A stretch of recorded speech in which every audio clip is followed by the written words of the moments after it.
Hi everybody, I'm doing day 8 math from the learning packet, and I'm going to do this in 2 separate videos, starting with this first page, which is the My Homework page and the Homework Helper. Homework Helper states a question saying that Tyra has 3 posters on each of 3 walls in her bedroom. How many posters does Tyra have in her room?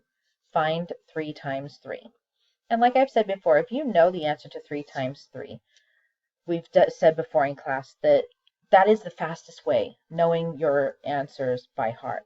However, there are other alternatives to finding the answer, and that's what this page focuses on, is the alternatives to finding the answer other than just knowing it by heart. The first alternative is to use an array, which you see going on here.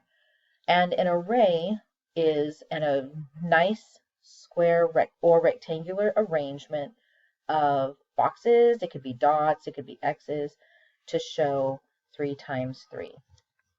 In this case, 3 times 3, I'm going to use an array to model it by making 3 rows of 3.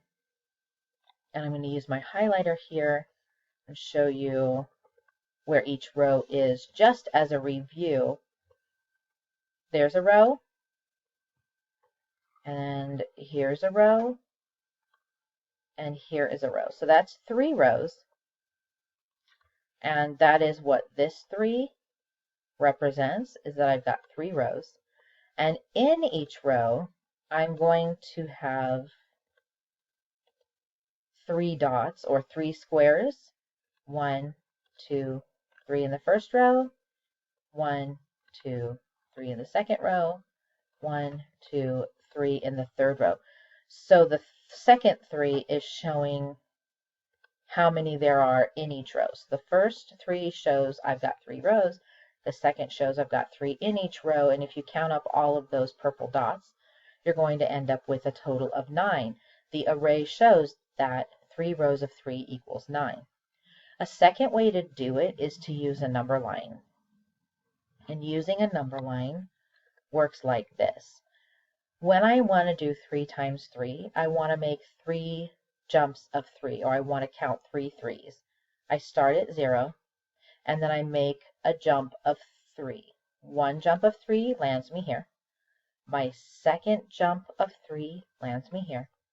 And my third jump of 3 lands me here. It's just like skip counting. 1 times 3 is 3. 2 times 3 is 6. 3 times 3 is 9. Or 3, 6, 9. We're just skip counting on the number line. It says here that the number line shows that 3 jumps of 3 equals 9. So 3 times 3 is 9, which can be written like this. Tyra has 9 posters in her room.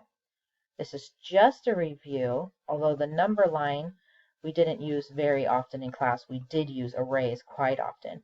Your job for the practice section is to draw an array for each one of these problems and then write 2 multiplication sentences. So I'm going to do number 1 for you, and then you can replay the video if you forget how to do number 2, because you're going to do number 2 on your own, and replaying the video can go over the steps. I want to make 3 rows of 8. So to make 3 rows of 8, I'm going to go with my first row of 8. 1, 2, 3, 4, 5, 6, 7, 8. And then I'm going to do it again for a second row of 8. 1, 2, 3, 4, 5, 6, 7, 8. And then finally my third row of 8. Trying to keep everything as neat as I can. 1, 2, 3, 4, 5, 6, 7, 8. And I'm trying to keep everything lined up as neatly as I can. So what I've got here is 3 rows of 8.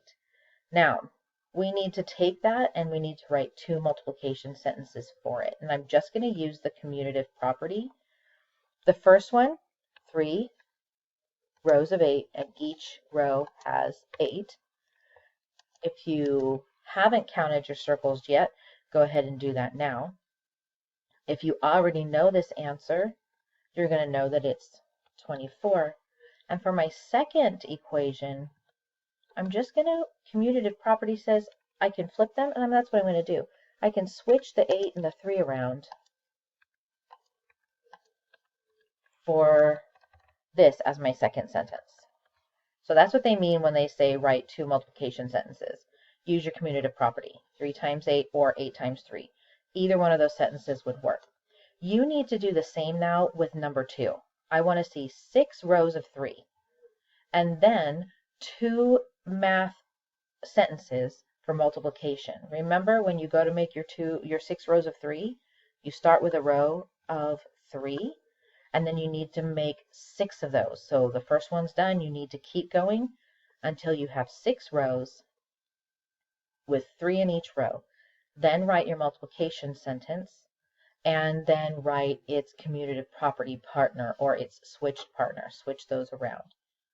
Okay, if you have any questions, make sure to comment in Google Classroom, and be on the lookout for the Day 8 Math Part 2 video, which will be loaded up quickly.